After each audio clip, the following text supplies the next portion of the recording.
Everybody, welcome back to Final Residence TV and episode number 61 of Van Halen Stories. Today I have an incredible guest for you from all the way from the Bay Area. You know him from Mr. Big, the Eric Martin Band. Of course, Eric Martin is here with us today to talk about Van Halen.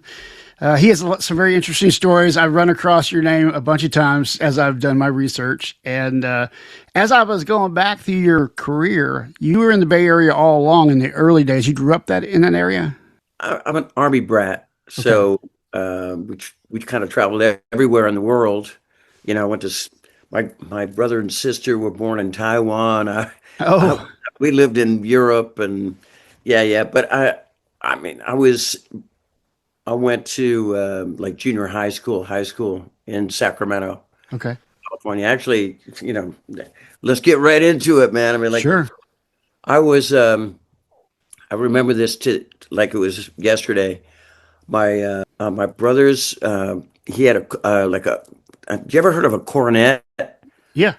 It's kind of muscle car. Uh-huh. He had a like a shape of a foot gas pedal, chain link steering wheel. I found like some old man hat that I used to wear. God, it was like probably liced out, and everything. But and I gave it to him. He was just a lot cooler than I was. I was an idiot. My mother used to call me a professional accessory to the crime. I would hang out with like the wrong kind of people, and they go, "You be the lookout," and then they'd run away, and the police would come, and I'd always get busted, like for some stupid stuff. So I got busted for something.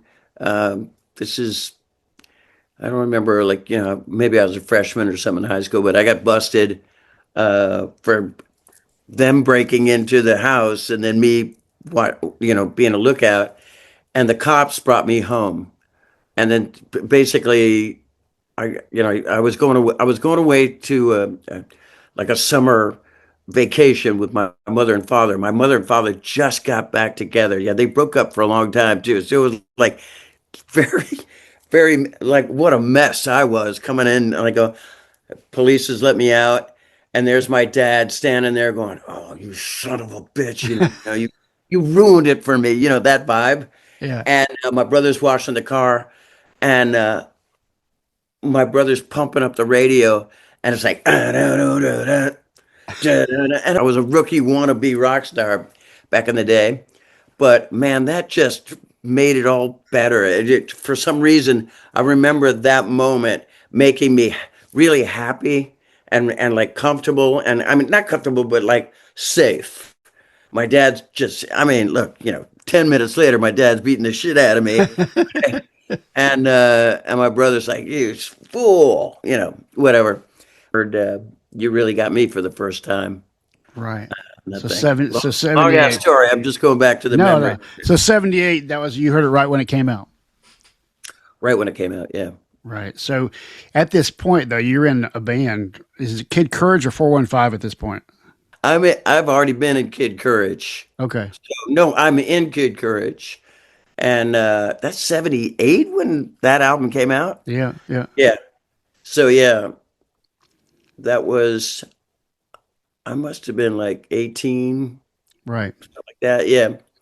Um, yeah, it was Kid Courage. It was like me just starting with Kid Courage, and then Kid Courage did some fun things too. But I came home for big summer vacation, and then and the cops. My dad was a colonel in the army, and he was Uh-oh. like a big muckety muck.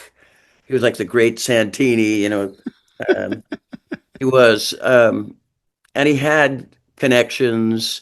He worked at the Pentagon. He was like a general chief of staff kind of guy, and so somehow he talked to the cops, and they let me go. I was just like a nobody there. I didn't even do any. I was there. So Kid Courage actually opened for ACDC is what I saw in some Yeah, of yeah, the yeah. stuff. So this is like when ACDC first came over, right? Well, I think it was their second time, but I think it's their first time they played San Francisco. Okay. And I played two shows. Classic, just a classic gig, man. I was we like all the Bay Area bands. We were just a local band, Uh-huh. and all the Bay Area bands like sort of auditioned for this for the role. And I remember this one band called Killer Watt that went great name, Killer Watt. Um, Wanted this gig so bad, and they go, "We got this gig," and then somehow we got this gig. And I had no idea who AC/DC was. I thought they were just some punk band from Australia, and I was so excited to play for. Man, this is amazing. I'm playing it, opening to a band from Australia. Didn't even, there was no like, I wasn't. They didn't play them on the radio that much. I think it was maybe because this was a high voltage album, so Right. maybe one of the radio station took a chance to play the 7 or 8 minute long version of "Long Way to the Top" or whatever, something like that. Right. But you're not here to talk about No, ACDC. but what I was going to say is that I always like to find out what they were like in their beginning stages, what you witnessed. Well, this is the beginning of me putting my foot in my mouth, and I've done it many times. I walked. It was at a place called the Old Waldorf, and it only held like 600 people, and it was packed. It was sold out. But my band Kid Courage, and we were kind of like, yeah. You ever heard of the band Traffic? Yeah, sure. Stevie Winwood, early days, kind of a blues rock band. But then that's one side, and the other side was the Tubes. So it was like a hodgepodge mess of music. Anyway, we did our quick line check. AC/DC did their check, and I went backstage. And the backstage now it's called the Punchline Comedy Club, but at the moment it was just being built like a backstage area, and it had a couple chairs and a pool table, nothing else, just a one big gigantic room. And the AC/DC guys came in and they're changing their clothes, and we've already got our gig clothes on. I'm playing pool, and Bon Scott comes up to me, and I didn't know it was Bon Scott, but I definitely knew it was the lead singer. Just he had a different look than any of the other guys. He had that swagger. Yeah, he looked like, you know. Uh-huh. And so we're playing, and I'm just shooting the shit with him, like he's just like some other guy that I met at a bar in San Francisco or something. Just playing pool. And to break the ice, I kind of go, so hey, what's the deal with that guy, that wearing that goofy schoolboy outfit? What's that about? And he goes, oh no, I think he said something like that's his gimmick, or that's Right. his shtick. I don't think he said shtick, but Right. Right. that's his brand. I don't know. Right. And then I was like, oh man, I don't know if I said it or I'm thinking, man, how's that going to work? How's that work? Right? And we went back to playing pool. Anyway, they played, and the first song, I now know it was the High Voltage songs, because they had a couple albums out, but I think High Voltage was like the one that came out At that in point. America, maybe. Right. Right. Because they played Live Wire and the Jack Oh yeah. and that kind of stuff. Anyway, and they did kind of sound punk rock. They did. Right. San Francisco was a major mecca, high for punk rock music. So it's like, that kind of stuff. They played and blew my mind. Jaw dropped, tongue flipped down on the floor like a red carpet. And I went to because we played two shows, Friday and Saturday or something like that. And I went to Rasputin's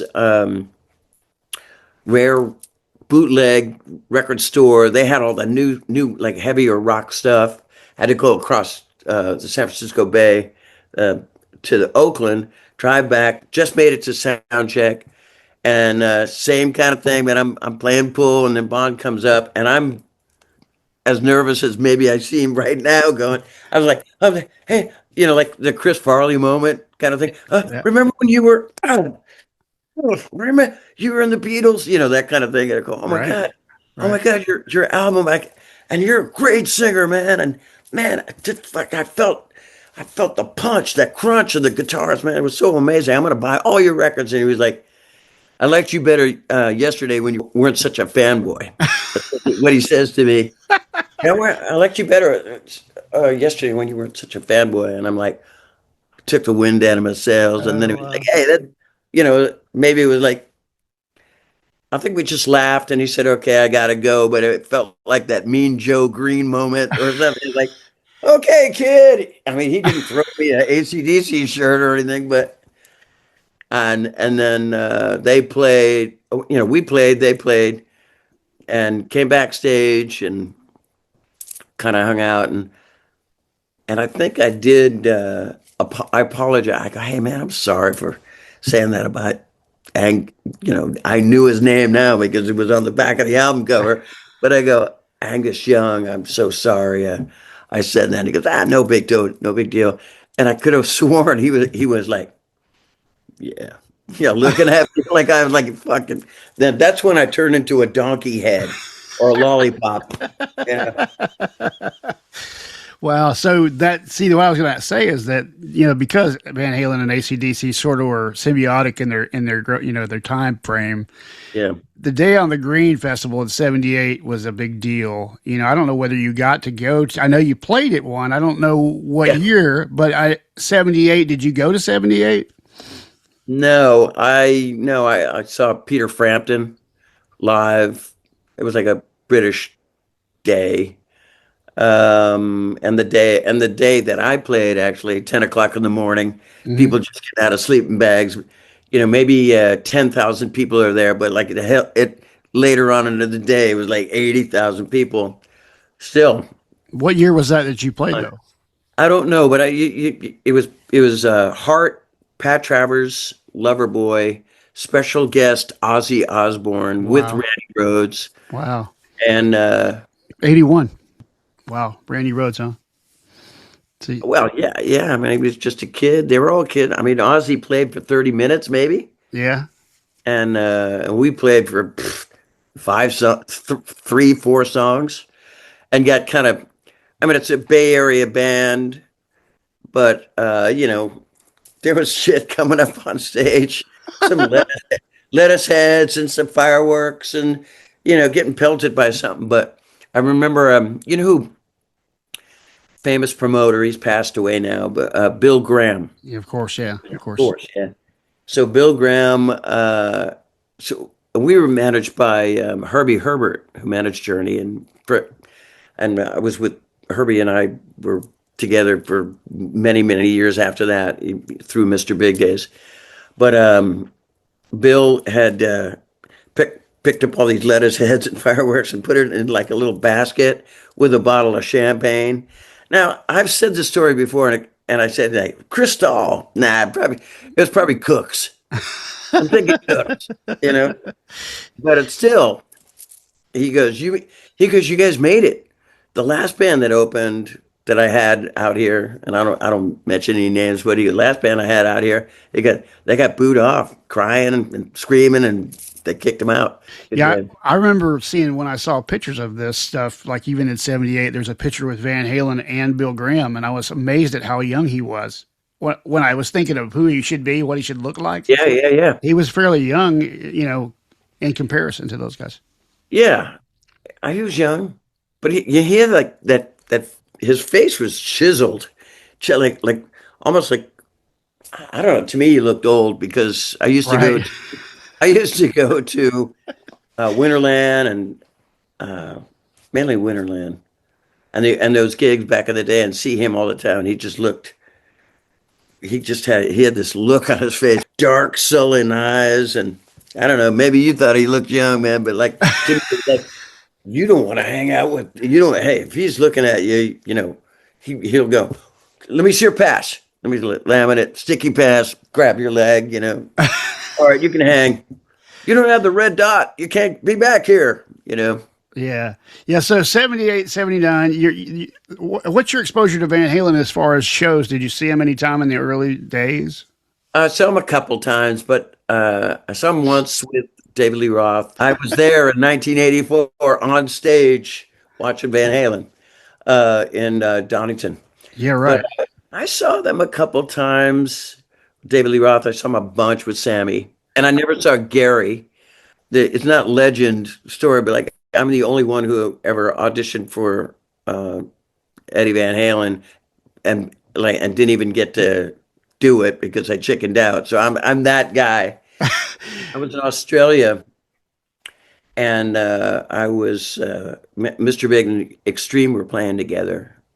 Played a few nights in Australia, and I came up to Gary, and Gary said, "Hey, Eric, my man, good to see you." We're all hugging. I'm like, "Hey, man, envy you so much that you had so much. I mean, you were so brave to do it because I'm sure a lot of the singers who, you meet Eddie, and he actually was a really cool guy, and was like kind of a bro, really nice guy.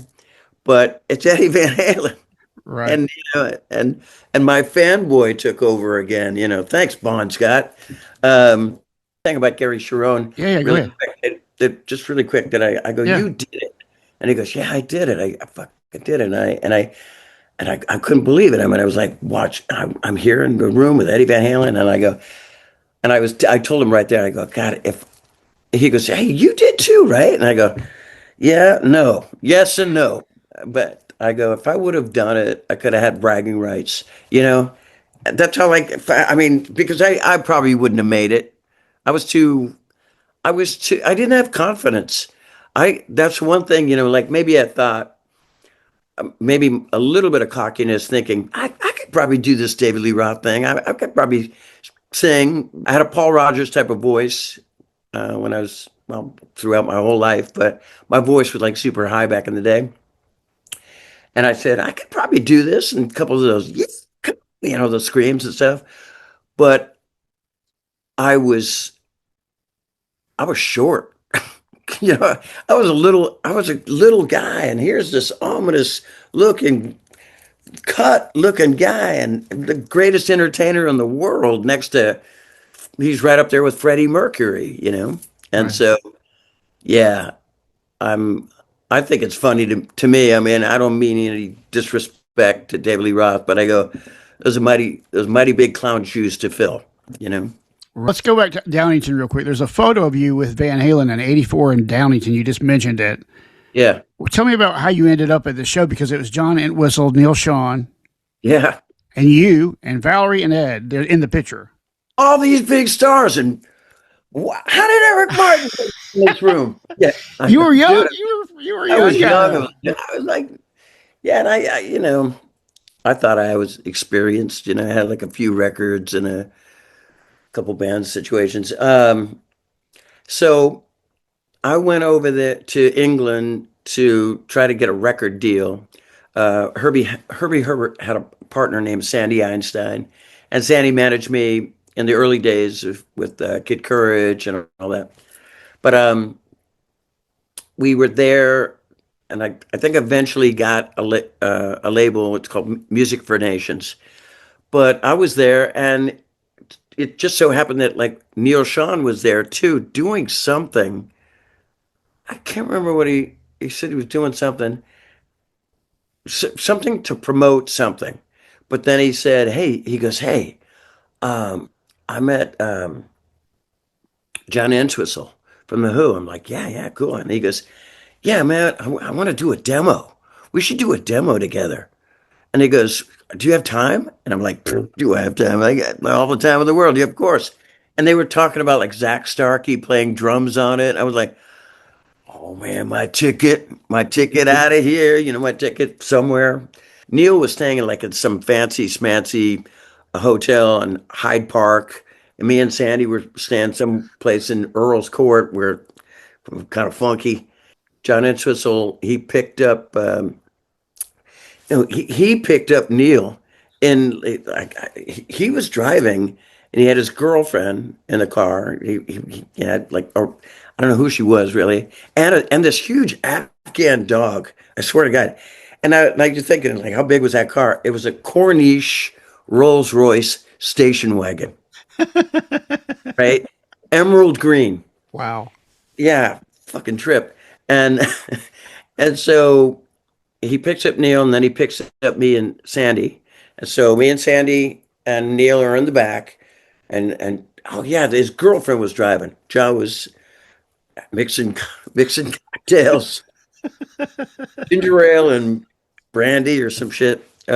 and that Afghan dog's moving around. Settle down, you know, Rin Tin Tin or whatever. And we're driving through Hyde Park, or I think it was Hyde Park. Driving through the Hyde Park, and there was like a bicycle. I'm going to tell you every little thing. I hope Tell I me. No, that's no, great. no, because everything was just so amazing. I mean, I was, putting a little diary in my head, just going, "Oh my God, that just happened." And when this happened, I'll tell you in a minute. Neil, Sean, and I were like, "The fuck? What?" There's like a bicycle, like a three-wheel bicycle, three guys on it, uh, driving in through Hyde Park. And John Entwistle, we're in fucking England. And John Entwistle goes, he's drinking and he goes, "Come on, knock on my door. Three's company too." Swear to God, man. And Wow. and I go, how did how does it was the Wow. yeah, yeah. And it was early in the morning too. And he goes, I mean, he was there was some substance going on. He goes, "Hey, what do Right. you want to drink?" I'm like, "No, man." It was like 7, 8 o'clock in the morning. So we drive all the way to John Entwistle's house, and it's this big, gigantic mansion. And I only read about it in Rolling Stone magazine back in the day, where he had like 500 rooms, or not 500 rooms, but something like that. This big, incredible British mansion thing, with moors and like a moat vibe. And anyway, yeah, one room had like tons of computers in it, and I'm like, "What's a computer?" And like something like that. And then one room had all his bases in it, and then a library of stuff and everything. And I thought maybe, yeah, we were going down there to do the demo to get here. I stayed in this room called the Hollywood room, and it was part of the Hollywood sign in the room. I don't know where they would have got it, but like Marilyn Monroe pictures everywhere. And the next morning, I got up really early, and I didn't know that much about the Who. I really didn't. And then next morning, I was like fishing around looking for coffee or something like that. And I went into the library and I pulled out this book, and I think it was like, I want to say like Dave Marsh or some kind of guy that maybe wrote for Rolling Stone, Hmm. and it was a little story about the Who, and I just basically uh, read what I could to ask this dude, like ask the great John Entwistle some stuff at the breakfast table. Right. I, I didn't know what to do. Neil, I mean, I don't know if maybe Neil was a little older than I was. I mean, he knew the Who music and everything, and I definitely had some Who records in the past, and then I had like Tommy and all that stuff. We're sitting at the breakfast table, and I'm going, I'm just tucking him a little bit, like, so I mean, you were really good friends with Keith and Ronnie and stuff, and he's just like offering. He was like, yeah, yeah. Sometimes Pete can be a little bit of that kind of thing, and he goes, but I love him, and but yeah, I'll ask, like just like any rock and roll band, like that guy's a prick sometimes, but I love him. That was that kind of story at the breakfast table. And then I go, "So are we gonna do this demo or what?" And he goes, "No, man, we got a chance. We're gonna go see Van Halen, and Donington's not too far away from here, so we're gonna go up early. They're playing tomorrow, so we're gonna go up and spend the night at the Holiday Inn in Donington, and that's where all the band stayed. That was the only. And it was like it was just a funky ass Holiday Inn, So we went up there and checked into the rooms, everything, and I think John paid for all of it. And we went to the bar, had a couple drinks, and then we went. We sat at like this big, huge table, and Van Halen and I think maybe some of the other musicians were going to show up, because I knew Yesterday and a Day or Y&T was going to be there, and they're my Bay Area boys from the way back, Right. and I was hoping that I'd see those guys. but they were probably staying at some shit funky ass hotel, just like I would have been if I would have been there. No, it was just Van Halen, and it was just like the Van Halen guys, John Entwistle, Neil Sean, me. I really don't know if I don't remember if Valerie Bertinelli was there or Hmm. not. Hmm. But some managers, it's like I didn't know anybody really. I just knew I sat like here's the table against the wall, and then here's all the band and everything, and I sat right here. Eddie Van Halen sat right here, and John Entwistle sat right here. And dude, it was like this. Eddie was like so blown away that John Entwistle was there, and John Entwistle, yeah, it was just, and I just met him, and we seemed to get along pretty good, and he was cordial to me, but like Eddie kept going, go, go. He was doing this like, I swear to God, here's me, and he was like, so yeah, when you were in the Who, and I kept doing this, cracking up, it was Right, so right. surreal, and having a couple beers, getting a little bit more, little fun, Mm. and but those guys were like yapping away, and he's asking him about this. John Entwistle wore like this big spider Right. necklace, and he goes, "Is that Boris the Spider? Is that the story of?" He goes, "Yeah, kind of. Yeah." It's like and telling us, he told so many stories, and I'm drinking at the moment, and I'm getting kind of shitty a little bit because not shitty. I didn't say anything. I was just like so blown away by all these people. After that, everybody went, back to the rooms, and then next morning, afternoon, all these vans started coming in. Yeah, David Lee Roth wasn't there. I think it was Michael Anthony and Eddie and his brother Alex was there, but at the dinner table. But like in the Right. vans the next day, all the Van Halen guys, they're getting in separate vans and crew and everybody. And then me, John, Neil Sean, and Sandy Einstein were all in another van with a bunch camera crews and all that kind of stuff. And they just whisked off to Donington. And that took a little while to get there. But yeah, there's recently a friend of mine just sent me some backstage footage film Yeah. of the Yeah. thing, and yeah, I'm back there. I'm Yeah, I back, know. I dude. know. I'm like this too. I'm just kind of looking around. I'm sitting at this table. um Neil's talking to Eddie, Alex is there just talking to us. We're just having a nice chat, and then I don't know if I was bored or not, but like I see David Lee Roth in the corner, and he's doing all this callous, these sword fighting karate move exercising. And dude, I was like this with my box camera, going like this. I could see myself in this footage.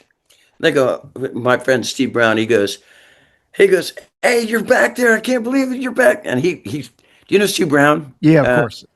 Yeah. From Okay. Trickster. Trickster. Oh yeah, he's got his Eddie Van Halen Oh stories. yeah. Yeah. Oh, I've had him on. He's it's great. like a big brother to me. So Steve's like, "You're back there. I couldn't believe it. I didn't believe you." And I go, "Yeah, I was there. I couldn't believe it myself." So, and he goes, and then he showed me a couple of clips, and he goes, "Is this you?" And I'm like, it's Right. embarrassing, but hey, screw it. Right. History, Right. history You making, were man. there, bro. That's amazing. Yeah, I was That's there. it. I was there, and so I'm wandering around, and like I'm bumping into the Van Halen guys a bunch of times to the point of like every time I walk by Eddie or anybody, he was like, "You again? Okay, Oh, hey, bro. Yeah, yeah. Just gotta tune up. Just it was just comfortable, and there was nobody's putting on airs or anything like. Everybody was. It was really cool.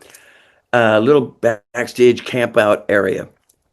But David Lee Roth, like all by himself, just doing his moves. But he was up, that dude. It was really, it's hard to put into words. It was just, it Right. was Right. exciting. Very exciting. That footage is awesome. Yeah, that footage came out. We all watched it, and it's actually really good footage. And like you said, all that stuff backstage is all in there. There's Neil and Ed hanging out. Even Neil posted the videos from that when he saw them. Because he was in on Oh, it. okay, okay. But yeah, Yeah, yeah, I so it's a Donington race park, and then the area where it kind of looks like a pitcher's mound. Some of the bands were taking pictures on there. The pitcher's mound, it was like, when you win the race or something like that, and they give you the trophy. That's where you stand and you shake the champagne in that area. right. And the guys in Y&T are standing on this hill, and like Y&T is like one of my favorite bands of all time, anyway. And I used to get soup. Sometimes I even get a little nervous around Dave Manichetti. I don't know why, but he was like the first rock star guy I ever saw. Actually, I saw Queen and Y&T open. Y&T opened a Queen at Winterland years and years ago, and that's when just kind of felt I knew I could do this. But anyway, here's Dave Medichetti, Joey Alves, Phil Kennemore, and then Leonard Hayes dressed in a. Do you know who Leonard Hayes? He's drummer for Y&T. Okay. He was passed now. He's wearing like a Newt Rockney football outfit, yellow shirt with a rust number on it, number 2, and brown rust pants, and one of those kind of four horsemen of the apocalypse helmets, like a Newt Rockney Yeah. thing. Yeah. And I'm like, I get up and hey dude, hey guys, and I go, Eric Martin, what are you doing here? And that's what, like, Leonard Hayes, he goes, Eric Martin, who let you in? Just, the circle. But then, yeah, they played, I want to say, like, maybe Gary Moore or Motley Crue Yeah. played around the thing. And then I didn't see the AC/DC guys at all until they played. Okay. And I was off the stage then. So Van Halen's just about to get ready to rock out, and they go, well, come on, everybody, let's go. And so me, Neil, and John, and Sandy, they just walked us up. Like, the band went up, big, huge roadie guys, or not flash. It was still afternoon. Right. They're, stand back, people. Okay, the wives and the girlfriends, and then everybody else, and then come on, oh, Neil, Jonathan, Neil. John Entwistle, you come on. Right? I didn't have a name yet, so Wow. man, I was right there, right on. I want to say that I was standing on the side of Eddie, because Neil was just like so enamored.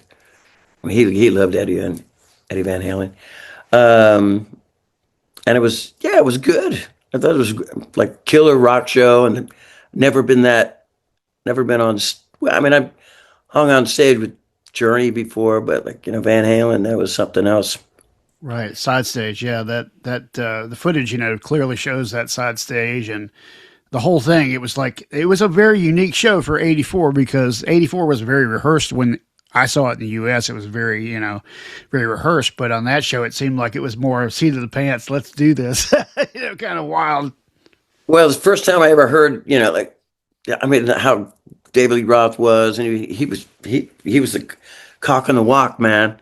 He Right. didn't care. It was like thousands of people. Looked like over 100,000 people. I don't know how many the statistics were, but like, man, it's just up there going, yeah, kicking and talking and bullshitting and stuff. Like, I mean, later on in life, I saw it, and it was some of it was a little sloppy, but Right. Right. it was a killer rock and roll show. I'm trying to. I also went to the US Festival. Okay. Really? Okay. Yeah. And I was in the orchestra pit for that one. 83. Yeah. Yeah, I did go to that. I just remember that because uh, there was a photographer, like a little person guy by the name of Randy Bachman Okay. in San Francisco Bay Area. Great photographer, shot all the bands. Him and Sammy and him were like real pals and stuff. But back in the day, but so um, I went to the US Festival with my girlfriend, and Randy got us into the orchestra pit. And there's David Lee Roth, there's the band, everybody's playing, and we were right there. Like, here's the stage, and we were right here, right there, and the orchestra. There was nobody back there at all. It was just like maybe five photographers, Right. right? And but I'm right there, and I'm standing there, and like David Lee Roth is coming right towards me. I'm like going, holy shit! And he walks by, and I'm like, what happened? He's got like ass chaps. I mean, Right. I never see anything like that before. Like, what a brave motherfucker. Anyway, Yeah, that was a yeah, wild. That was a wild show. People say it was really, really hot. it was so. I was there for 3 days, man. For you, wow. Yeah, yeah, I was on stage for Triumph, and I saw David Bowie and The Clash, and Van Halen, uh, Missing Persons. Yeah, right, right. For the New Yeah, Wave Day. Yeah, yeah. That's pretty cool. Those are the Triumph Stevie, Stevie performances. Nicks almost ran me over. Oh, really? Like, yeah, yeah. She had a bottle. She had like some people with her, and she was in a golf cart. Somebody was driving, and they were like trading this bottle of wine back and forth. And I was in this area by the backstage. I was like, Stevie Nicks. My girlfriend's like, oh my God, Stevie Nicks. And this is Right. The so the heyday. early solo days, the early days. I'm like, Stevie Nicks. It's like, get the fuck out of the way. Anyway, Wow. but yeah, yeah. This is wild because you're like in the midst of Eddie, sitting there with him at the table, with John Entwistle, before this all happens, where he calls you up. Now, how does this all transpire to where you get this call? I met him a couple times over the years, but like he didn't put my name and face together. I met him with my buddy Zeke Clark, who worked for uh band, the Sammy years and stuff like that. I met him afterwards, basically. Um, and there was no hard feelings or anything like that. I felt like I totally let him down on that. Well, But how did he he got the call. You got the call. How? well, I did a record uh, produced by this guy Danny Korchmar and Greg Ladani, Okay. and they had just finished the build. Actually, it was at the same studio as Don Henley's Building the Perfect Beast, Okay. right? And so when Don Henley would go home, everybody in that session went over to my session and played on my record. Okay. So Danny Korchmar is like a kind of a made man in the music business as far as a producer and a guitar player. He played with James Taylor in the back early days and Carole King and um, just tons of people, but like did a lot of records with Don Henley, and he knew everybody.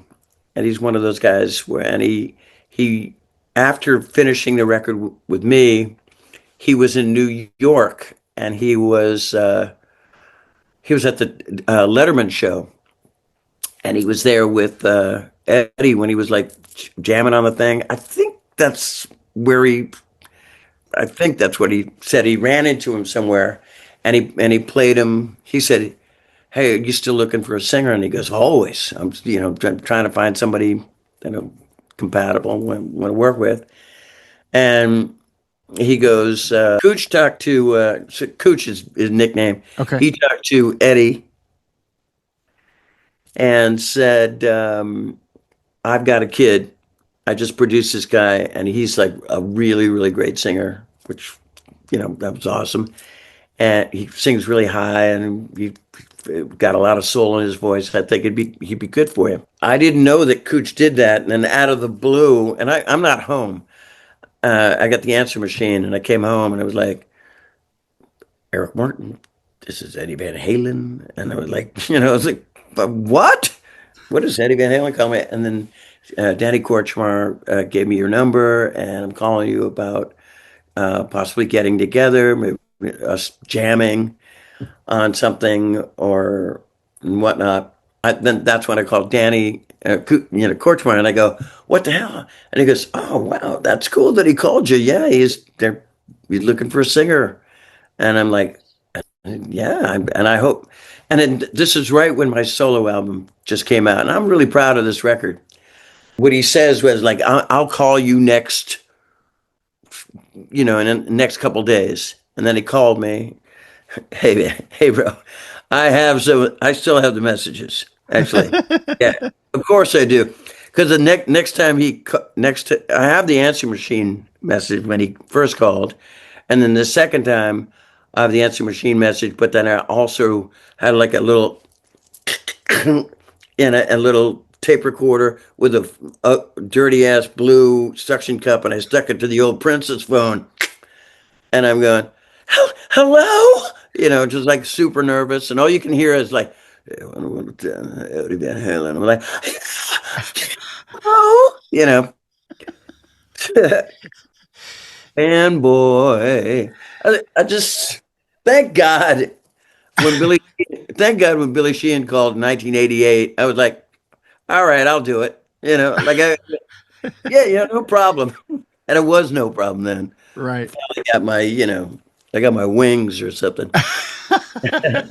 So, so yeah, he called and he said, and I totally remember this. He goes, yeah, Cooch told me about you, and I listened to your music, and he goes, God, you got a great voice, but I hate your record. I hate your record. I'm like, and then I'm on the phone and I go, yeah, it's okay. You're right. It's not the greatest. Wow. Totally not cool. But he goes, yeah, I want you to come to LA, but I got to go to Palm Springs. I got to do something else. Called about 3 or 4 times, back and forth, and I mean, I didn't go out and lease a car or anything like that. I didn't go out and like buy a buy buy some property.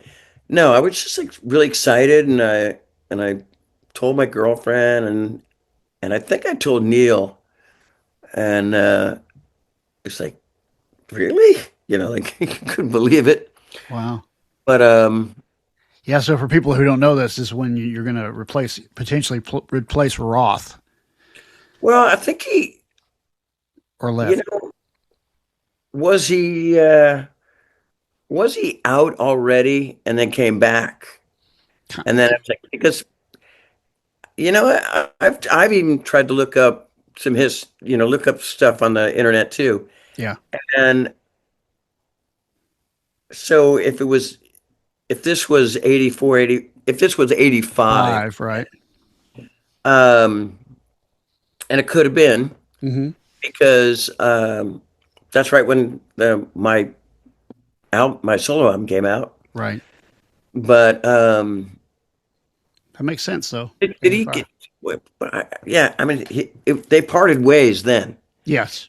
So yeah, it wasn't until like I thought it was sooner than that when I got Mr. Big, but it was 3 years later. Okay. But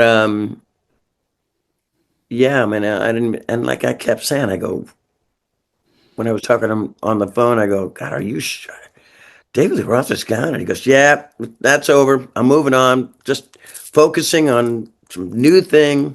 I'm doing a new thing. And I kept going, oh God, are you sure? I started talking to myself out of any kind of involvement. I Right. mean, oh my God, But you I had was said you said I was earlier it was a just young man, but I totally felt I was having like a heart palpitations at that right. moment. Right. Because you were talking about earlier how what a presence Roth was. You'd even seen him at that point. By that point, you're at Downington. You saw the whole thing. Yeah, but I mean, he was a hero of mine in high school. Maybe not so much for the voice right away, because I mean, I was so enamored with Paul Rogers and Steve Marriott. I mean, I like the sort of edgy rock and roll soul singers, Mm-hmm. but those guys, they also just kind of stood there. And Right. David Lee Roth was everywhere, and he sang great Mm-hmm. on the earlier records, I thought. Mm-hmm. And he just like nobody screamed like that. Steve Marriott screamed, but like that was part of the song or something like that. But every tune, man, like Right. Right. And I mean, I definitely felt like I always had the voice, Hmm. but I didn't have any. I had really long, I had longer hair in the early days, and Yep. I'd had it in my eyes, and I used to hide behind that hair. Hmm. I was kind of afraid of the audience a little bit, but not David Lee Roth. I mean, there was something that he had that had some influence on me. Hmm. Just a little bit. It's okay to be cocky, maybe on stage, Hmm. not off stage. Sure. Off stage, yeah, but like he was cocky constantly. He was Right. like a cocky, yeah. So did you never went up to 5150 for the audition? You didn't even do anything No, but I did go to no, I did go to 5150 with Zeke when he worked with Sammy Hagar days. right, right, But like, no, I never went. I drove by it, but I was at. So I went to LA. I did go to LA, right. and I think it was there to do a premiere for a movie that me and Neil we wrote a song that was on that solo album, um, and it was called Eyes of the World, and it was in a movie called Teachers. Yeah. I think it was around that same time. We were staying at the Sportsman's Lodge Oh yeah, I've been there. I hotel. stayed there. Yeah, It's right by and, Eddie's house. and Right down. everybody who went stayed at the Sportsman always kind of looked up the hill and went, "Yeah, he lives up there," Right. Or like, "Hey, dude," like even after all this, I used to go to Ralph's right Yeah. across the street. He was Yep. there all the time buying Schlitz, buying small liquors, Schlitz malt. It was raining, and I just kind of faked like I was sick. I couldn't go up there. I Yeah. wish I would have. It was only a mile up the freaking road, man. It was like, there it is. Right. Right. And when I went there with Zeke, and I ran into Eddie a few times after that Right. at Ralph's with Zeke. Um, I never brought it up. I never mentioned anything like that. I think I go, I think I did say, you called me once. And then it had to be like years later. And I go, you called me a couple times to come up. And he goes, I did? What happened? And I go, I chickened out. And he goes, oh, hmm. And Zeke, like, stupid ass. Yeah, just totally chickened out. That's funny though that he didn't remember that. That's classic though. What we've heard over the years is that there's so many details, but he just couldn't keep up with all those details. He couldn't. I mean, like, I remember when I read at the around the same time, like, Patty Smythe was Hmm. uh, talked about. And I don't know if that was around the same time. It was.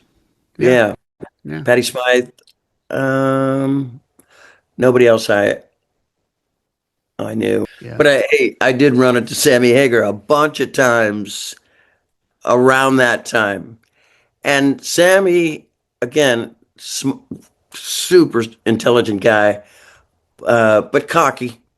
You know, at the airport one time, and hey man, I go, hey, I guess what have you been doing? And I go, just hanging, doing my thing, solo stuff, and and I go, I think, I saw him years and years ago prior to this whole Van Halen thing, and uh, I go, what is the deal with you and Van Halen? I used to read stories about you and Van Halen in Circus magazine when I Hmm. was a kid that you didn't get along. Like, there was time. I don't. You should research some of that stuff because they would kind of like badmouth each other a little bit, Mm. like in Circus magazine and How Cream. how far back in their 80s or before that in the Montrose era? It could have been right when he became the Red Rocker, maybe Okay. solo stuff.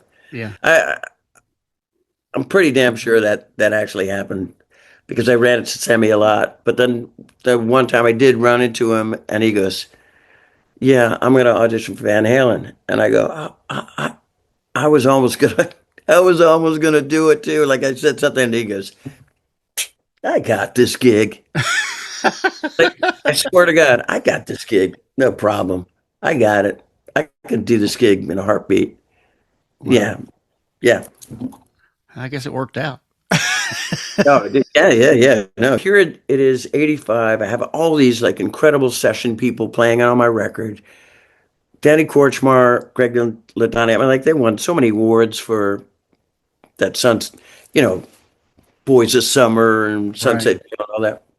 It was uncanny because like not every song, but like a lot of songs on my record kind of say, boy, a lot of these songs are starting to sound like all she wants to do is dance. It's weird, you know. Um, but I had all these like really famous, incredible musicians, you know, Rick Moratta on drums, Stan Lynch from the Heartbreakers on drums, Steve Lukather playing on it, um, the Waters sisters singing background vocals. With they sang with the Stones and Ernie Watts, you know, all the people that played on Don Henley's, and then here is Korchmar's talking to Eddie Van Halen about me. Hmm. I'm going, God, wow. But it was my head was spinning. I didn't have it. I just didn't have the. It reminded me of like I'm a TV guy.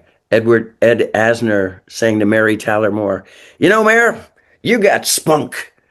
I didn't have spunk or moxie or any confidence.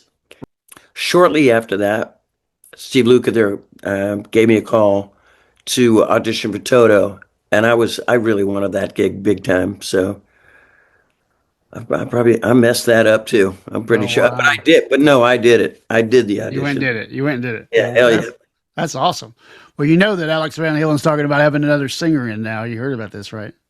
I didn't know it. No, he just did an interview where they've got recordings that were post the last album they did that they're wanting to finish, and they're looking for a singer who would fit the time frame that he was kind of in.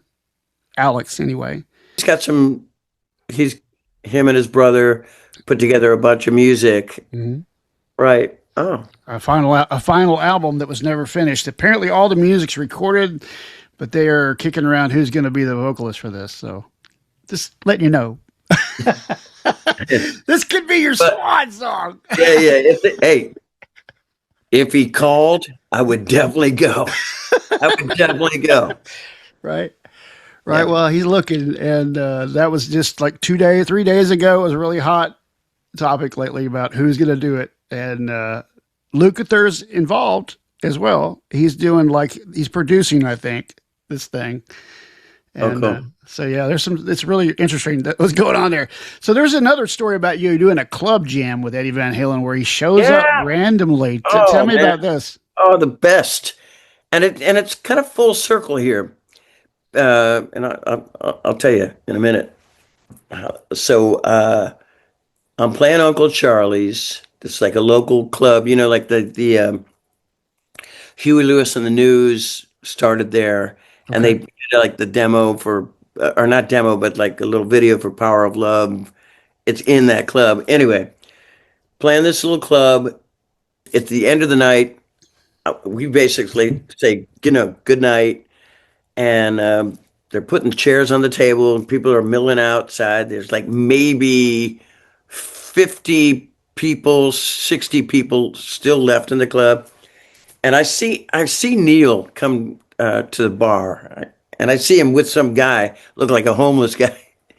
I'm no offense, man, but like he had like this old man's trench coat on, wool coat, hair's kind of messy, a little, and they're both a little, you know, they had a couple loudmouth soups. They were knocking it back, Hmm. and they were at the bar, Neil and his friend, and then so somebody comes back and he goes, "Hey, Neil wants to play a song. He's here with Eddie Van Halen, and he wants to play a song right now." And I go, And like, did I say the show's over? I said, hell, okay, yeah.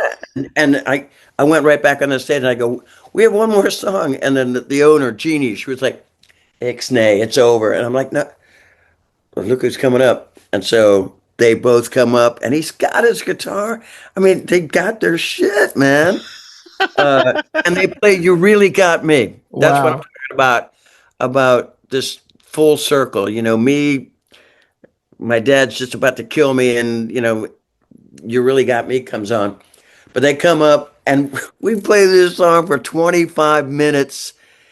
I'm singing the same verses over and over. Girl, girl, over and over again. And I look, my band was kind of it was my solo band, but it was kind of a rock and soul band. I'm wearing a purple sharkskin suit, by the way. Paul Taylor, keyboard player from Winger, Right. is in the band, and I get three chick singers, saxophone guy, play with Eddie Money, and we're all doing our thing. And then okay, good night. And all the people who are left are outside, and they're smoking, talking to people. I think the place only held like maybe 300 people, 250 maybe. Right. And 60 people are left, and then here we are jamming away, and people are not banging on the door trying to get back in. And yeah, there's a couple little pictures. God, I wish there was a video, but Yeah. there was no cell phone videos back in the day, But I wish somebody just had one of them big Channel 7 fucking, you know. So that was what? It looked like 80, mid 80s, 86, 80, Yeah, it could have been. somewhere in there.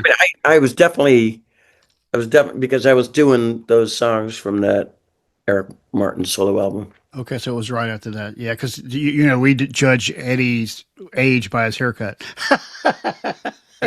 Well, he had short hair. Right, right, Yeah.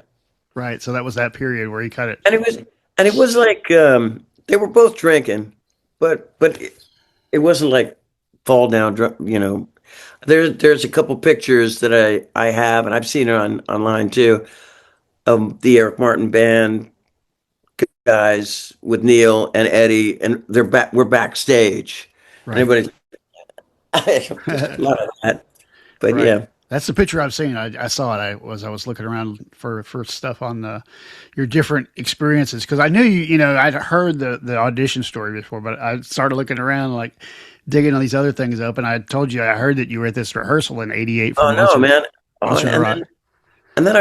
then like I was up there with Zeke a couple times at 5150 later on in life, and Eddie would come in and go, and Zeke goes, "Hey, this is Eric Martin." He goes, "Hey, how you doing?"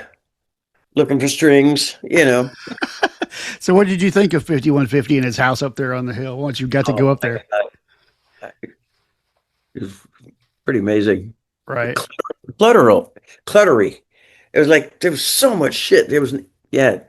It looked just like there was a lot. There was a lot of gear, a lot of guitars. Yeah. It wasn't that big. Right. Yeah, it wasn't that big. Uh, I didn't go in the house. Okay. I mean, like the windows, the curtains were open and everything. I didn't go in the house, but I watched him go back and forth to the studio. I went up there like 2 or 3 times with Zeke. Yeah, that's cool. Zeke's in Nashville, I think, now because I have some friends that know him. Yeah, he was out on the road with Chicago for the last time I heard Yeah. about it. Wow, that's amazing. That's some crazy. I had no idea that you had this many different stories about Van Halen, but then I started digging. I was like, dang. Yeah, and then I've done some gigs with. I've run into Michael Anthony a bunch of times. I really Right. like Michael. He's a sweetheart. Yeah. And Sammy, I've done a lot of Sammy stuff. Right. With Sam, I've been yeah, writing songs with Sammy, and you did background vocals on "Marching to Mars," right? yeah, me and Mickey Thomas Wow, standing right in this little vocal booth. that's cool. Yes. Yeah, And it was- headphone mix. Yeah, what song? you got the right or something. I can't remember what it Yeah. was. Well, thanks for coming on and talking, man. I've always loved your voice since, when I first fell in love with Mr. Big back in the day. And I saw you guys when you did your last show with Pat in Nashville All right. when you Yeah. came through for that. And That's the basement. yeah, Basement Okay. East. Yeah, I saw that show and I've seen you many times over the years. So it's a great pleasure to get to meet you Oh, and thank you, man. and talk to you. And a lot of our viewers will be so happy to see you and hear from you. So thank you for doing Uh, that. I'm so glad you didn't go on, kept going on the old, like, so why did you chicken out? I'm sure all your singers out there, that are listening to you, watching you, going, I would have done that in a heartbeat. Would you? Would you really know? Would Right. you? Yeah, David Lee Roth's not working out, and and I really like your voice. I hate your record. Yeah, you're right. That record sucks. um, I want you to come on down, and sing and like audition for the band. I'm like, no, yeah, you singers out there, yeah. Looking back, It all worked out great for you, though. I mean, you sang in Budokan for all, a I mean, lot of times. come on. Yeah, Right? I know. Thank God for that phone call from Billy Sheehan back in '88. So, Well, y'all made a big impact on music, and we appreciate that, and we'll always appreciate it. Thank you, buddy. I'll get send you a message when it's all said and done and up on the internet. yikes! No worries. That'll be great, man. I'm sure. Thank you. Take care of that. Have All a right. great day. Okay. Thank you. Okay. Bye bye.